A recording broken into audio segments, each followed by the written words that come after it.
श्री शिवाय नमस्तो। ध्यान कितनी एकादशी है? स्कंद पुराण यहां तक कहती है कि इस कथा के चरित्र को जो श्रवण कर लेता है उसको 26 एकादशी करना भी नहीं पड़ती। इस एकादशी की केवल ये कथा सुनकर ही वो तर जाता है। बहुत ध्यान से सुनना इसको, कथा तो बड़े भाव से सुन लो इसको, है? बड़े प्रेम से। इसलिए सारी एकादशियों में निर्जला एकादशी की महत्वता शास्त्र प्रमाण करता है महाराज। निर्जला एकादशी का उद्यापन जो करा जाता है, उसका उद्यापन और प्रदोष का जो उद्यापन करा जाता है, इन दोनों का क्रम लगभग एक जैसा ही। तो निर्जला पहुंची है और निर्जला ने जाकर भगवान नारायण से निवेदन करा। भगवान विष्णु ने पूछा, क्या बात है निर्जला, आज तुम खेलती हुई यहां पर आकर खड़ी हो गई? क्या हुआ, क्या है? क्या तुमको गौलोक धाम में आनंद की अनुभूति नहीं हो रही जो तुम बैकुंठ में आई हो? निर्जला घूमती घूमती भगवान के सम्मुख में पहुंच गई। भगवान ने पूछ रहे हैं, बार बार पूछा, निर्जला हुआ क्या तुमको?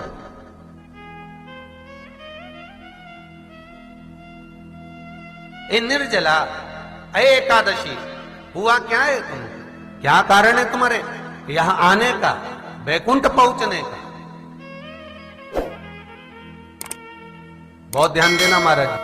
शास्त्र कहता है सोमवार, मंगलवार, बुधवार, गुरुवार, शुक्रवार, शनिवार, ये देवता वो देवता सबके व्रत कर लो, सारे व्रत कर लो, पर ये व्रत आपको परमात्मा के धाम तक लेकर नहीं जा सकते, क्योंकि इनका जो पुण्य है वो मृत्यु लोक में आप थोड़ा सा भी गलत करते हैं तो पुण्य समाप्त हो जाता है। पर हिंदू धर्म के 3 व्रत ऐसे बता दिए जिन व्रतों का पुण्य समाप्त नहीं हुआ।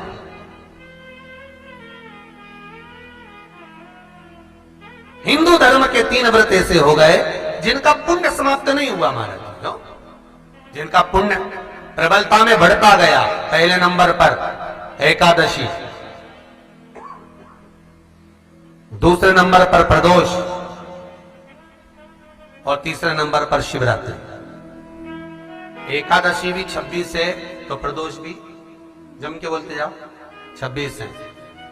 शिवरात्रि केवल 12, केवल 12,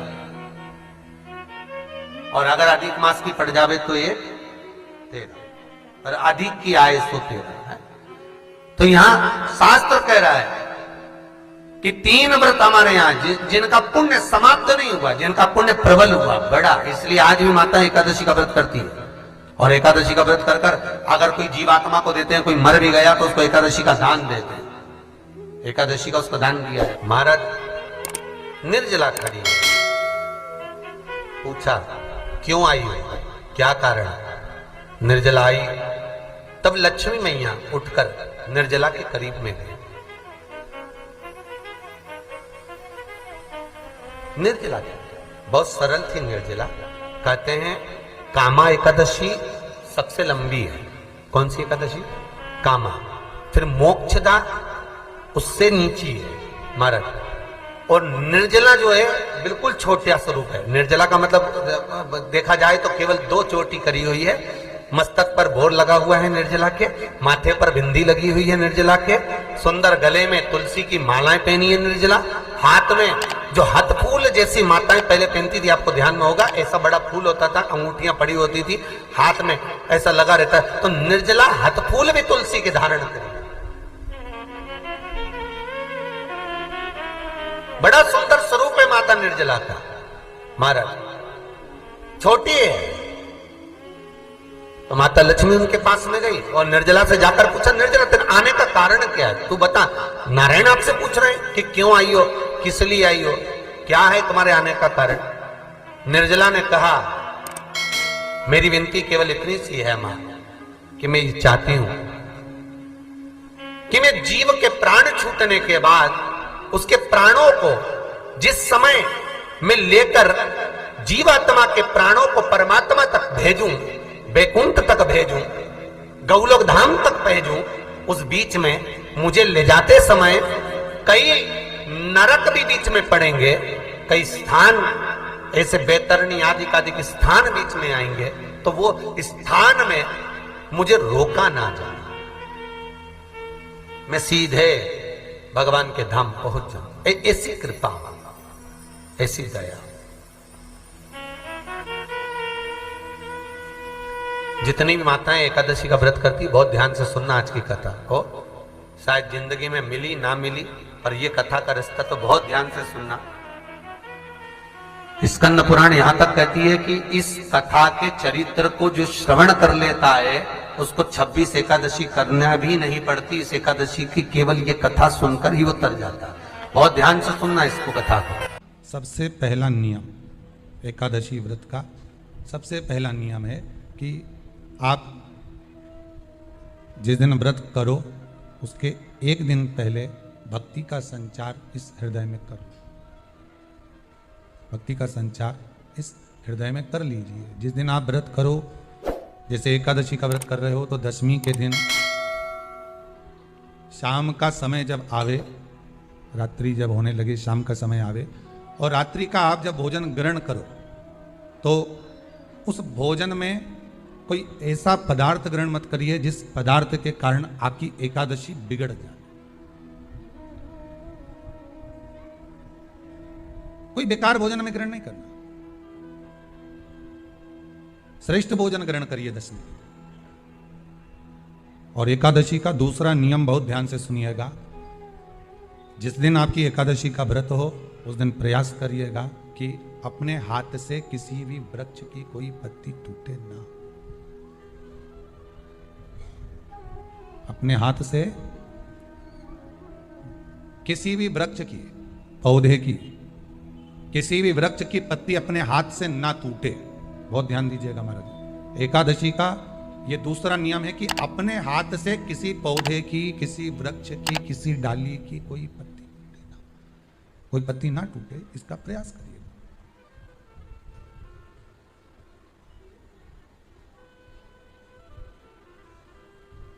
कितना सुंदर व्याख्यान कहा है, कितना सुंदर वर्णन है महाराज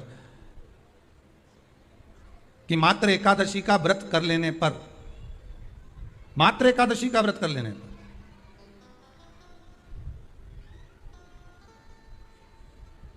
जो पूर्व में किया गया हमारा पाप कर्म है, हमने किसी जीव की हत्या करी है, हमने किसी को कष्ट प्रदान करा है, हमने किसी को अपशब्द कहा है, हमने किसी को ताने दिए, हमने किसी को आड़ा टेढ़ा कहा है, हमने किसी को गालियां दे दी है, मात्र एकादशी का व्रत ही कर लेने पर ये सारे जो दोष हैं वो समाप्त हो जाते हैं। सारे दोष हमारे समाप्ति पर आ जाते हैं।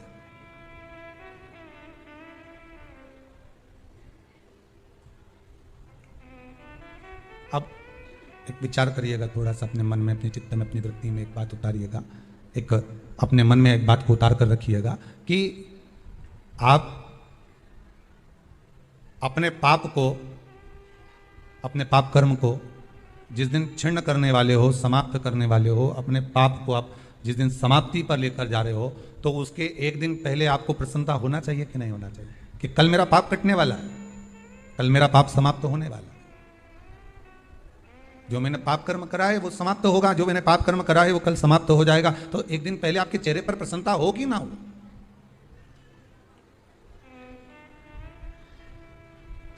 और चेहरे पर वो प्रसन्नता आपके आना चाहिए कि कल मेरा एकादशी का व्रत है, आज दशमी है, कल एकादशी का व्रत है, तो कल मेरी जब एकादशी का व्रत रहेगा तो मेरा ना जाने कितना कितना पाप, कितना असत्य, कितना झूठ, कितना प्रपंच वो समाप्त हो जाएगा। इसमें मुझे प्रसन्नता हो, इसमें मुझे आनंद था।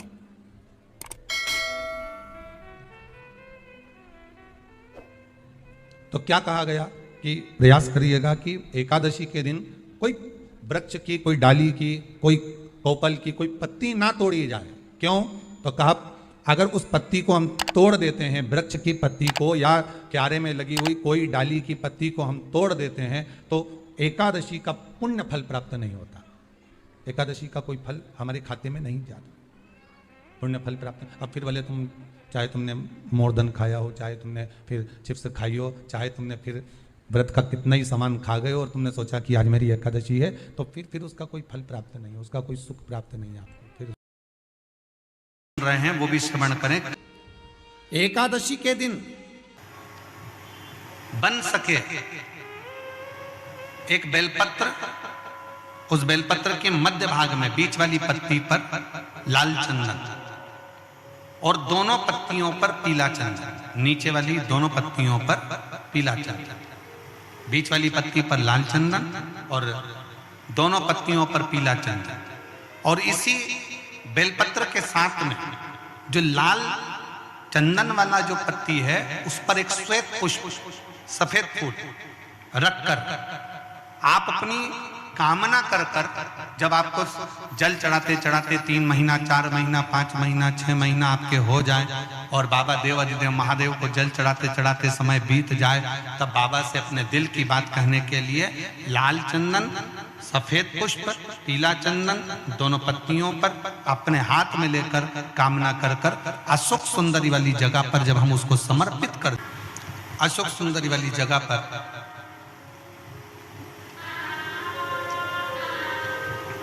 ये शिवलिंग जलाधारी और उसके सामने का जो भाग है उसके मध्य भाग में अशोक सुंदरी का स्थान है। बस इसी स्थान पर बेलपत्र और श्वेत पुष्प, बीच वाली पत्ती पर लाल चंदन, आसपास की पत्तियों पर पीला चंदन और वो शिवलिंग की सम्मुख में जो अशोक सुंदरी का स्थान है वहां समर्पित कर, उस स्थान ये रोज नहीं करना, फिर ध्यान देना, कभी कभी 4-6 महीने निकल जाएं, 8 महीने निकल जाएं, 3 महीने निकल जाएं, 5 महीने निकल जाएं, उस स्थान, और ये हमने एक बार नहीं बताया, इसको पहले भी वर्णन कर सकते। एकादशी के दिन गंगा के जल में मात्र 7 बेलपत्री डालकर जो नंदीश्वर भगवान अर्थात जो शंकर जी के शिवलिंग के सामने नंदी होता है, उस नंदी के चरण पर गंगा का जल चढ़ाकर बेलपत्री शिव पर समर्पित कर देता है, उसके घर में रुपया रुकना चालू हो जाता है, फिर वो गलत जगह पर नहीं जाता, गलत स्थान पर वो धन जाएगा ही नहीं। बेटा अगर व्यसन में पड़ा हुआ है, मदिरा पान में पड़ा हुआ है, मांसाहार में, जुए आदि में जा रहा है, तुम्हें लग रहा है कि मेरा बेटा गलत मार्ग पर जा रहा है, ये मित्र दोस्ती गलत हो रही है, वो सही जगह पर आ जाए तो हो रही है। 30,000 रुपये महीना, 40,000 रुपये महीना कमा कर लेकर भी आ रहा है, कमाई तो आपकी हो रही है, 30-40 हज़ार रुपये महीना आप कमा रहे हो, 50,000 रुपये महीना, 1 लाख, 2 लाख, 4 लाख रुपये आप कमा भी रहे हो, पर आया और चला गया, उसका क्या करोगे?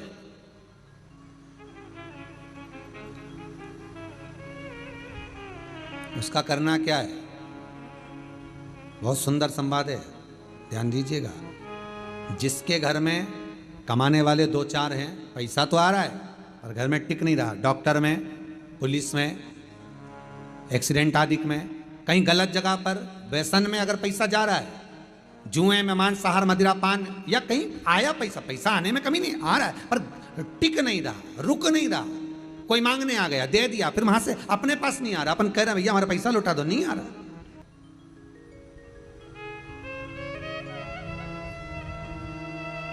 करना है एकादशी।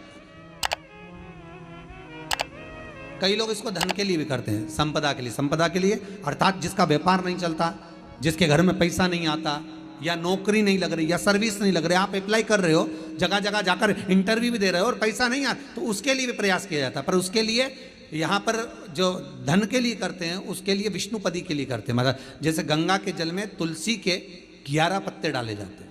कितने पत्ते डालते हैं? 11 तुलसी के पत्ते डालते हैं, और उसको किसी भी नारायण के मंदिर में, राम कृष्ण शिव, शंकर नहीं, राम कृष्ण भगवान विष्णु, दत्त आदि जितने नारायण के मंदिर हैं, उस मंदिर में किसी भी पात्र में, एक छोटे से पात्र में उसको भरकर रखी आते हैं महाराज। उससे भी जॉब, सर्विस, नौकरी में सफलता प्राप्त हो जाती है, परंतु वो भी एकादशी को ही होता है। कुछ देर तक पात्र को रखा जाता है, फिर वही पात्र का जल किसी भी वृक्ष के नीचे डाल दिया जाता है, उससे भी नौकरी के लिए फायदा मिलता है। गंगा का जल कोई साधारण नहीं। पैसा, धन ज़्यादा आने लगे तो पत्नी को कहना चाहिए कि देखो थोड़ा बहुत मेरा मन है, शिव महापुराण की कथा हो जाए या फिर कहीं सत्कर्म में लग जाए, कहीं ब्राह्मण भोज, साधु भोज, सन्यासी भोज, गुरु जन में, संत जन में, साधु जन में, तपस्वी जन में कहीं लग जाए। ये धर्मपत्नी, जहां धर्म जुड़ा हुआ हो वो धर्म। महाराज कुछ तिथियां होती हैं, जिन तिथियों में अगर आप रोज गंगा का जल शंकर को नहीं चढ़ा सकते तो शिव महापुराण कथा कहती है, स्कंद पुराण कहती है, विष्णु पुराण कहती है, गर्ग संहिता कहती है, गीता पुरुष गोरखपुर का कल्याण का गंगा अंक कहता है कि कुछ तिथियां भारत की भूमि पर ऐसी वर्णित है जिन तिथियों में भी गंगा का जल हम शिव को अगर एक बूंद भी समर्पित कर रहे हैं, गंगा का जल मात्र एक आधी चम्मच भी, आचमन जितना भी अगर हम शिव को समर्पित कर रहे हैं तो उसका सुख आनंदित है। जैसे पंचमी तिथि, नवमी तिथि, दशमी तिथि, एकादशी, प्रदोष, पूर्णिमा, अमावस्या, ये तिथियां हमारे यहाँ जो दी गई हैं, इन तिथियों में अगर हम गंगा का मात्र थोड़ा सा जल भी अगर जल के पात्र में डालकर गंगा जी का जल थोड़ा सा भी शिव के पास लेकर जा रहे हैं तो ये एक भाव अपने भीतर होना चाहिए कि आप केवल गंगा का जल साधारण शिव मंदिर में समर्पित नहीं कर रहे हो, आप गंगा का जल भले अपने घर से लेकर जा रहे हो और थोड़ा सा भी जल ले जाकर अगर शिव को समर्पित कर रहे हो तो तुम्हारे भीतर ये भाव होना चाहिए कि मैं गंगोत्री से जल भरकर सीधे रामेश्वर में ले जाकर गंगा के जल को समर्पित कर रही हूँ। श्रावण के महीने में या अन्य महीने में आप शिव को समर्पित कर रहे हैं, ये आपके भीतर एक भाव उत्पन्न होना चाहिए। एक बात आपको कही थी गुरु महिमा में कि घर से जब निकला करो ना तो भगवान देव अधिदेव महादेव का नाम लेकर श्री शिवाय नमस्तुभ्यम, घर से जब निकलो, कोई कार्य के लिए जा रहे हो तो आप श्री शिवाय नमस्तुभ्यम का स्मरण कर कर जाइए। आप किसी काम के लिए आगे बढ़ रहे हो, श्री शिवाय नमस्तुभ्यम का स्मरण कर कर जाइए। जिस समय आपके मुख से श्री शिवाय नमस्तुभ्यम का स्मरण हो जाए या शिवलिंग का स्पर्श हो जाए या शंकर का अनुमोदन कर कर ओम नमः शिवाय बोलकर या राम बोलकर, कृष्ण बोलकर, शिव बोलकर, आपके भीतर जो रमा हुआ है, आप राम को मानते हैं आप राम को माने, हम मना नहीं करेंगे। आप कृष्ण को माने तो कृष्ण को माने, हम मना नहीं करेंगे। आपका दिल जिससे लगे, आपका चित्त वृत्ति जिससे लगे, और उस पवित्र भूमि में ना जाने कितने साधक, कितने साधु, कितने तपस्वी, कितने संत, कितने महात्मा, कितने जोगी, कितने सन्यासी, कितने ब्राह्मण जन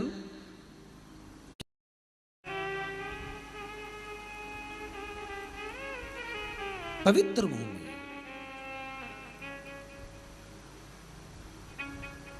और उस पवित्र भूमि में ना जाने कितने साधक, कितने साधु, कितने तपस्वी, कितने संत, कितने महात्मा, कितने जोगी, कितने सन्यासी, कितने ब्राह्मण जन, कितने विद्वत जन इस भारत की भूमि पर भ्रमण करते रहते हैं, तप साधना करते रहते हैं, उपासना करते रहते हैं, मंत्र जाप स्मरण करते रहते हैं।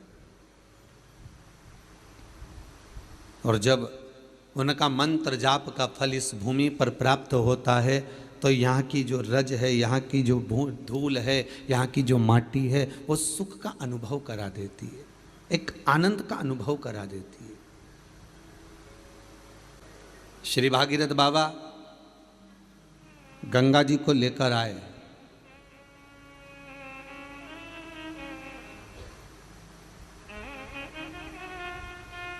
भागीरथ बाबा तो गंगा जी को लेकर आए 60,000 काकाओं के उद्धार के लिए, और वो गंगा भी बहती हुई गौमुख से लेकर चलते चलते चलते चलते वो गंगा भी कलकत्ता तक जब पहुंची है, गंगा सागर तक जब पहुंची है, तो उसके घाट पर, उसके तट पर, गंगा महारानी के किनारे पर जितने भक्त, जितने साधु, जितने सन्यासी, जितने साधक, जितने उपासक, जितने जीव रह रहे हैं, ये गंगा उनका कल्याण कर रही है। और जो उसकी शरणागति में जा रहा है, गंगा उसका उद्धार कर रही है। गंगा किसको संवारती है?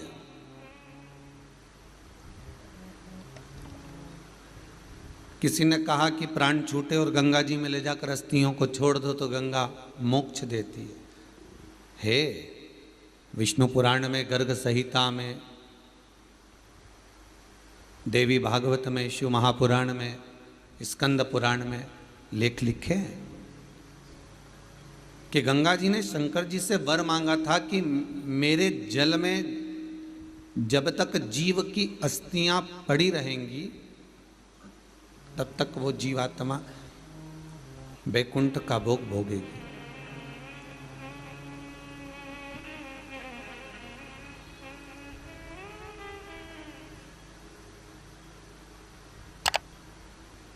पर गंगा जी ने एक बात और कही है, शिव महापुराण में आपने श्रवण करा ना करा, पर एक बात और गंगा जी कह रही हैं कि मैं तार दूंगी, मैं पापी से पापी जीव का उद्धार कर दूंगी, मना नहीं है। वैसे भी तो भारत की भूमि तो पावन पावन नदियां सारी की सारी जितनी भी हैं ये भारत की भूमि पर है, ये भारत माता पर विराजमान, सारे के सारे पावन तीर्थ इस भारत की भूमि पर विराजमान है।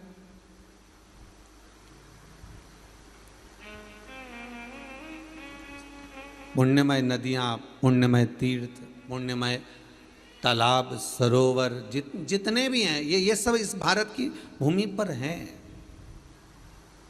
गंगोत्री में